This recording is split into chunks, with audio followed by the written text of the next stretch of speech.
MMC phase 12,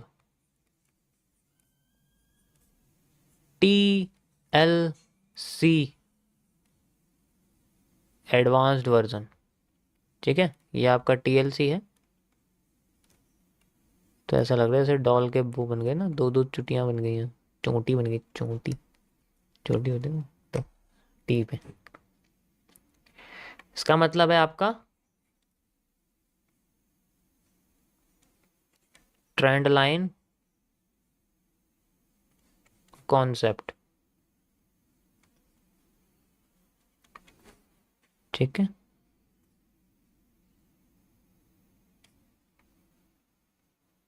जब मैं school में ऐसी अंडरलाइन नहीं करता था ना, टीचर मुझे मारते थे कि तुमने अंडरलाइन क्यों नहीं करा। फिर मैंने ऐसे अंडरलाइन करना शुरू करा तो पूरा पैराग्राफ ही अंडरलाइन कर देता था। हाँ, ये वर्ड वो बता कहते कि जो इंपॉर्टेंट वर्ड है, जो हेडिंग्स है ना, उसको अंडरलाइन करना, उसको थोड़ा सा वो करना है, तुम्हें हाईलाइट करना है। पूरा का पूरा पैराग्राफ ही हाईलाइट कर दिया। पढ़ो तुम, is MRB A B A B highlight कर दिया, उसके नीचे अंडरलाइन लगा दी। ये मैं आपको आज इसमें जो कॉम्प्लेक्स कनेक्टिविटी होती है उसके बारे में आपको बताऊंगा कैसे होती है, ठीक है। तो इसके अंदर आपका जो कॉम्प्लेक्स कनेक्टिविटी है उसके बारे में हम बात करेंगे,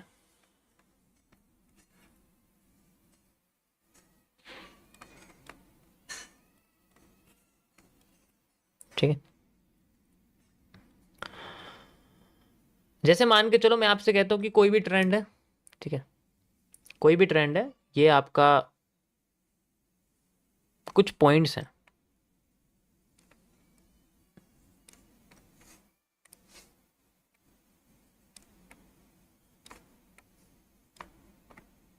ध्यान से समझना है।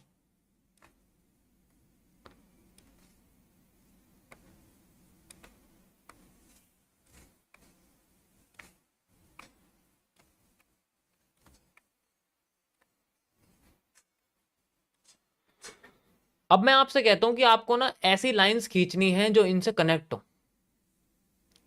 भाई ऐसी लाइन खींचनी है जो इनसे कनेक्ट हो। कैसे करेंगे? जैसे मैं सबसे पहले कनेक्टिविटी करता हूं इस चीज की, ये देखो, ये हो गई परफेक्ट, क्या बात है। पहले मैं मार्केट क्रिएट कर देता हूं।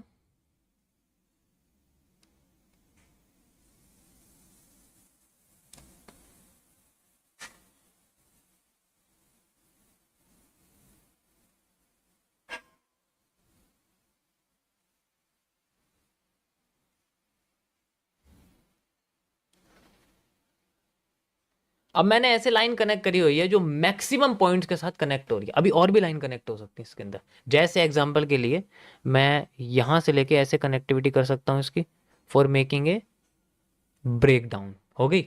उसके साथ मैं इसके अंदर भी कनेक्टिविटी कर सकता हूँ, जस्ट लाइक ऐसे करके, ठीक है। अगर आप देखोगे ऐसे, ये मेरे पास ऐसे कनेक्टिविटी होगी इस तरीके से।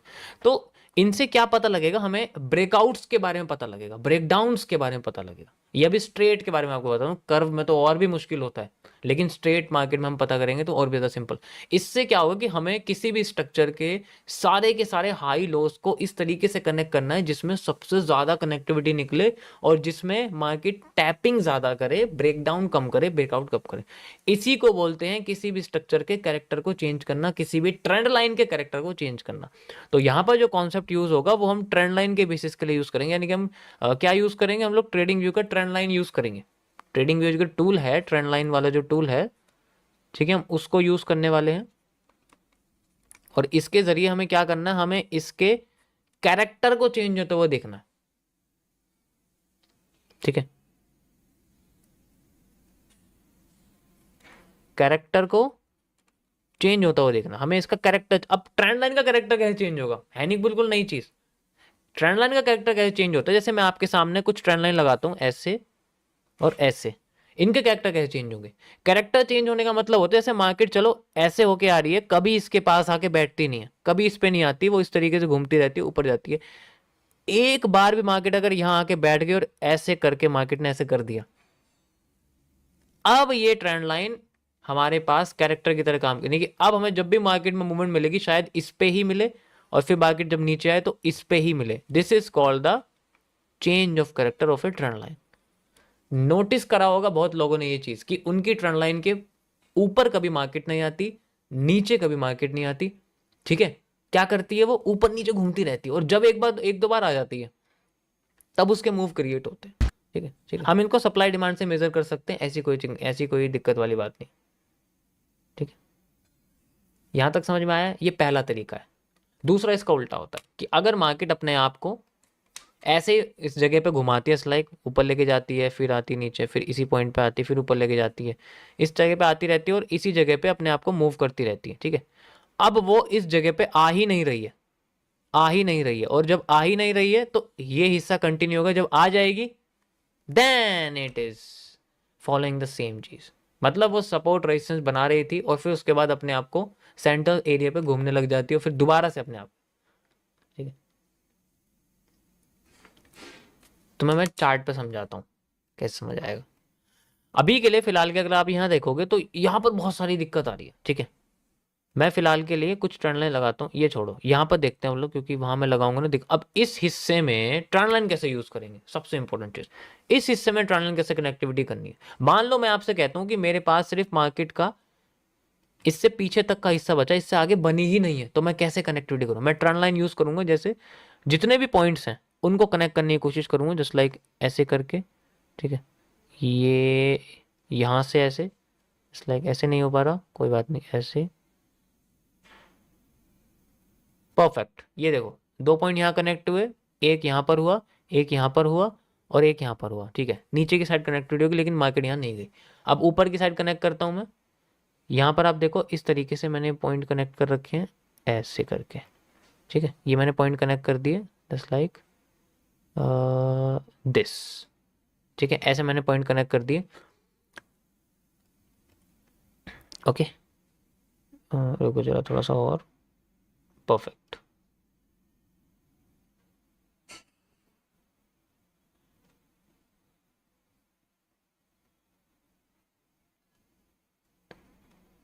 ओके, ये मैंने ऐसे कनेक्ट कर दिया, ठीक है। और भी कनेक्ट करते हैं, देखो किस तरीके से करेंगे। ऊपर की साइड देखो ऐसे, ये यहाँ पर कनेक्टिविटी हो रही है, अगर आप देखोगे ध्यान से ऐसे, ये हमारे पास है, ठीक है। तो कुछ चीजें सिंपल ट्रेंड लाइन से भी हम लोग कर सकते हैं, ऐसी कोई चीज नहीं। जैसे कि देखो, अगर मैंने डोल पॉइंट्स कनेक्ट करें, ऊपर से समझते हैं नीचे की तरफ, मैं ऊपर से अप टू डाउन आऊंगा, ठीक है, ध्यान से समझना। बेरिश एनगल्फिंग, बेरिश एनगल्फिंग, उसके बाद मैंने आपसे बोला कि मार्केट इसके बाद बनी ही नहीं है, तो मार्केट क्या करती है, यहाँ आती है और अपना नीडेड वॉल्यूम छोड़ देती है। हमें अपने दिमाग में अब समझ के रहना है कि अब यहाँ पर मार्केट जब आएगी तो यहाँ पर हमें क्या दिखेगी, आईएफसी कैंडल, यानी कि बहुत बड़ी सी ग्रीन कैंडल दिखेगी, आईएफसी जैसी दिखेगी। दिखेगी या नहीं दिखे? और अगर दिखेगी तो वो क्रॉस करेगी। अब हमें सोचने का, अगर उन्होंने क्रॉस कर दिया तो वो उसको, इस ट्रेंड लाइन को सपोर्ट की तरह यूज कर सकती है, कर सकती है, नहीं कर सकती, क्योंकि अभी वो रेजिस्टेंस की तरह यूज कर रही है। जब वो इस ट्रेंड लाइन को तोड़ेगी तो वो इसको ऐसे सपोर्ट की तरह यूज कर सकती है। एंड नाउ मार्केट यहाँ पर नीड वॉल्यूम क्रिएट करती है और क्रॉस करके यहाँ देखो आपके सामने क्या बना हुआ है, यहाँ देखो ये क्या है, बनी हुई है बड़ी सी कैंडल, और अब ये इसको एज ए सपोर्ट की तरह यूज कर रही है। नीचे से इंड्यूसमेंट्स वगैरह भी आ रही है, and then we have a bullish engulfing इस एरिया पे। This is the real area of execution. अगर मैं पूरे पैटर्न की बात करूं, only basis on this line, ये पूरे पैटर्न के लिए लागू रहेगा, ये मतलब छोटे एरिया के लागू नहीं, पूरे पैटर्न के लिए। तो अगर हम इसमें सप्लाई डिमांड मेजर करनी है तो पूरे पैटर्न के हिसाब से सप्लाई डिमांड लेंगे, क्योंकि मैं इस पूरे के पूरे हिस्से की बात कर रहा हूं। तो अगर मुझे इसमें सप्लाई डिमांड लेनी तो पूरे के पूरे हिस्से की लेनी पड़ेगी। समझ आ रहा है क्या कह रहा हूं? तो अगर वो अपने आप को क्रॉस कर गई ना, तो वो सपोर्ट किसको बनाएगी, जिसको रेजिस्टेंस बना रही थी। इसी तरीके से अगर वो अपने आप को सपोर्ट बना रही है तो अगली बार उसको रेजिस्टेंस अगर वो अपने आप को सपोर्ट बना रही है तो अगली बार उसको रेजिस्टेंस बना देगी। जैसे एग्जांपल के लिए, अभी ये मार्केट नीचे की साइड अपने आप को सपोर्ट बना रही थी। अभी इस स्ट्रक्चर के आपके सामने जो ये स्ट्रक्चर बना हुआ है, इस स्ट्रक्चर के मैं ऊपरी भाग के बारे में बात कर रहा था, यानी कि ऊपर के हिस्से के बारे में बात कर रहा था, जिसमें ऊपर का हिस्सा ही मार्केट अपने आप को रेस्पेक्ट कर रही थी और ऊपर ही चली गई। अगर ये उल्टा हो जाता, भाई हर चीज के बारे में सोचना पड़ता है ना हमें, अगर ये उल्टा हो जाता तो बेसिकली हमें क्या दिखता, ये जो हमारे सामने मार्केट सपोर्ट्स बना रही है, यहां पर आप देखोगे तो मार्केट अपने आप को इससे क्रॉस करके फिर इसे रेजिस्टेंस बना के नीचे आती। ये सेम हिस्सा फिर हमें यहां दिखता, मैं आपको बना के दिखाता हूं कैसे दिखता हमें, देखो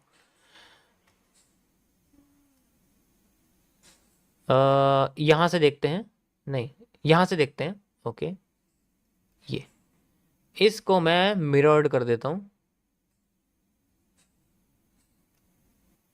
क्या हो गया नीचे आना, मिरर्ड मिरर्ड, यहां से ये हिस्सा बनता एंड फिर हमारे सामने एक क्या निकल के आता है यहाँ पर, अगर आप देखोगे इस जगह पे, ये देखो ये थोड़ा सा बड़ा हो गया, कोई बात नहीं, ये रुको जरा मैं इसको थोड़ा अच्छे से कनेक्ट करता हूँ, रुको थोड़ा सा और अच्छे से कनेक्ट करता हूँ, ठीक है यहाँ से, और बार बार से मैं इसको बस 2 पॉइंट से ऐसे कनेक्ट कर देता हूँ, ठीक है मैंने सिर्फ 2 पॉइंट से इसको कनेक्ट कर दिया चाहे तो।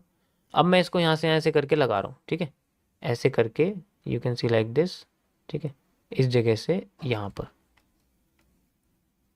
अब ये अपने आप को एज ए रेजिस्टेंस की तरह यूज करती है हमारे सामने, ठीक है डायरेक्ट क्रॉस करती हो, फिर देखो यहाँ तुम ये नीडेड वॉल्यूम देख सकते हो, ये देखो नीडेड वॉल्यूम दिख रहा है, क्रॉस कर दिया एंड देन मार्केट क्रिएट से इसी जगह पे मार्केट अपने आप को एज ए रेजिस्टेंस बना रही है, इस पे नहीं बना पाई क्योंकि ये स्लैंटिंग में ज्यादा है, इस वजह से मार्केट अपने आप को ज्यादा यहाँ ला नहीं पाई, क्योंकि देखो ऐसे कंडीशन पे हम लोग कर्व लाइन यूज करते हैं क्योंकि वो अंदर चली जाती है किसी भी पैटर्न के, वो अंदर चली जाती है किसी भी पैटर्न के, वो डायरेक्ट नहीं दिखती हमें, ठीक है उसके बारे में आपको बताऊं, अभी सिर्फ सिंपल ये समझो, एक्सपेक्टेशन दोनों साइड की रखनी पड़ती है क्योंकि एनालिसिस में यही होता है, हम लोग किसी एक साइड की एक्सपेक्टेशन नहीं रख सकते, समझ आया। अभी सिंपल के लिए नीडेड वॉल्यूम वाला एरिया ये समझो कि यहाँ पर मार्केट ने बनाया हुआ है, ऐसे ही ऊपर भी देख सकते हो, ऊपर देखो मैं आपको ऊपर दिखाता हूँ, ऊपर में अगर आप यहाँ देखोगे तो नीडेड वॉल्यूम क्या है भाई, नीडेड वॉल्यूम क्या है हमारे पास, नीडेड वॉल्यूम के एरिया में तो ये चीज हुई है, ये नीडेड वॉल्यूम है, ये देखो यहाँ पर भी यही चीज हुई है, ठीक है लेकिन मेरा मेरा समझाना नीडेड वॉल्यूम के लिए नहीं है, मेरा समझाना आपको ट्रेंड लाइन के ऊपर है कि ट्रेंड लाइन पे हमें सपोर्ट बनता हुआ दिखना चाहिए जहां रेजिस्टेंस बना हुआ है। अब मैं आपको और एग्जांपल दिखाता हूं यहाँ पर कैसे दिखेंगे, इसको हटाता हूं यहाँ से, ठीक है सारा खेल ट्रेंड लाइंस का है और कुछ नहीं है, जितना ज्यादा हम लोग ट्रेंड लाइन को अच्छी तरीके से कनेक्ट, अब मैं करता इसलिए नहीं क्योंकि ऐसा ना देख के समझ में आ जाता तो लगाने की जरूरत नहीं पड़ती, लगाने की बिल्कुल जरूरत नहीं पड़ती।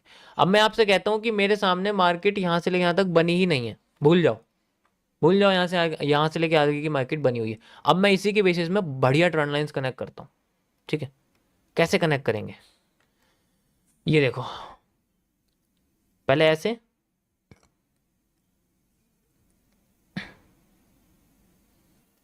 ऐसे करा, 2 ही पॉइंट्स कनेक्ट हुए, मार्केट अपने आप को यहाँ टच करके आती, देखो एग्जैक्ट यहाँ टच करा हुआ है, this is called a tapping of market, tap करके सीधे नीचे आ गई, और यहाँ पर हमारे सामने शूटिंग स्टार के साथ एक एनगल्फिंग दे रखी है, यानी कि ये एक एनगल्फिंग बनी है, ये बेरिश एनगल्फिंग नहीं लेकिन एक सिंपल एनगल्फिंग हम इसको कह सकते हैं और कुछ नहीं है, ठीक है।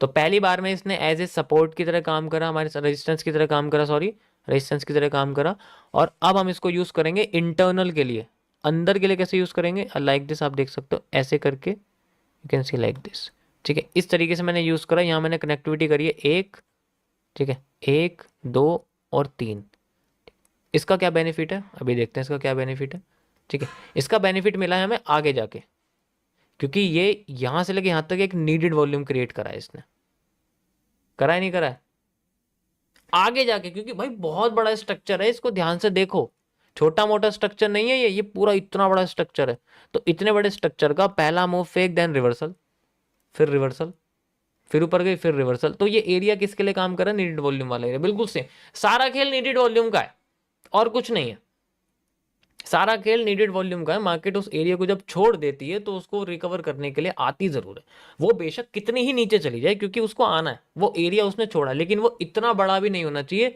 कि वो आ ही ना पाए, उसको इतनी इतनी लिक्विडिटी ना बचे कि वो आए ना, अब ये इतना बड़ा नहीं होना चाहिए, ये छोटा सा होता है, ज्यादा बड़ा नहीं होता, जैसे कि हम कहते हैं कि 4 5 पॉइंट से मार्केट ब्रेकआउट ब्रेकआउट ना करके नीचे आ गया, आपने अपने ये फील चीज करी होगी कि 4 5 पॉइंट मार्केट छोड़ के रिवर्स कर जाती है, ब्रेकआउट नहीं करा या ब्रेकडाउन नहीं करा, ऐसा हुआ है, लेकिन फिर वहीं पर आ जाती है, इसलिए होता है ऐसा क्योंकि वो अपनी लिक्विडिटी जमा कर रही होती और भी अच्छा खासा मूव देने के लिए, और भी अच्छा खासा मूव देने के लिए, जैसे ही मार्केट ने अपना ये वाला वॉल्यूम फिल करा, ध्यान से देखो उसके बाद वो इससे नीचे नहीं आई, अब इतना बड़ा नीडेड वॉल्यूम बन चुका है, ये इतना बड़ा नीडेड वॉल्यूम है, ये गैप बन चुका है, वैलीज बोलते हैं हम। और ये इतना बड़ा नीडेड वॉल्यूम होता है, मार्केट यहाँ आसानी से नहीं आती इसको फिल करने के। अगर छोटा होगा, ऊपर की साइड छोटा बना, उसको फिल कर दिया, फिर रीटेस्टिंग हुई नीचे एंड देन फिर ऊपर चले गए, यहाँ एफवीजी वगैरह यूज कर सकते हो।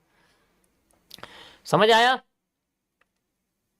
तो इस तरीके से ये चीज होती है, एक बार फिल कर दिया, अब चांसेस नहीं है कि वो अपने आप को फिर बाद में रिवर्स करने की कोशिश करेगी, नहीं, रीटेस्टिंग करने के लिए आएगी, क्योंकि उसे और ऊपर जाने के लिए अपनी वॉल्यूम को एब्जॉर्व करना पड़ेगा, लिक्विडिटी एब्जॉर्वेशन करना पड़ेगा और अपने आप को स्वीप करके ऊपर ले जाने की कोशिश करेगी। इस केसेस में हमें कई सारे एरियाज मिल जाएंगे, एफवीजी मिल जाएगी, ठीक है, इनसाइडर ब्लॉक्स मिल जाएंगे, बहुत सारी चीज़ें मिल जाएंगी अगर हम एसएमसी के कॉन्सेप्ट से बात करें। और सप्लाई डिमांड भी हम यूज़ कर सकते हैं, इंटरनल एक्सटर्नल माइनस प्लस कर देंगे, निकल के आ जाएगा, ठीक है।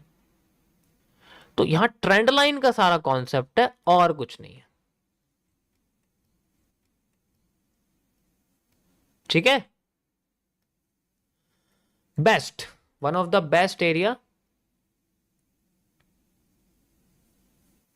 परफेक्ट, ठीक है। अब देखो मैं तुम्हें दिखाता हूं, लाइन चार्ट पे इजीली समझ में आ जाएगा।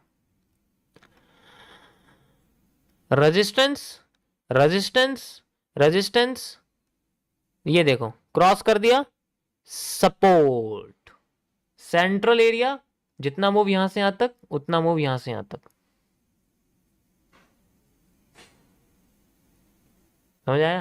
पहले रेजिस्टेंस सपोर्ट, ये एक एक कैंडल में भी आ जाता है, जरूरी नहीं है कि बड़ा सा स्ट्रक्चर बना के फिर सपोर्ट बनाएगी फिर ऊपर जाएगी, ऐसा नहीं होगा, वो बनाएगी तो पता लग जाएगा। लाइन चार्ट में तुम्हें इजीली समझ में आ जाएगा। ये देखो, इससे बढ़िया तुम्हें एग्जांपल नहीं मिलेगा, crossing and closing and then market makes a support which is already making the resistance in the previous time, ठीक है।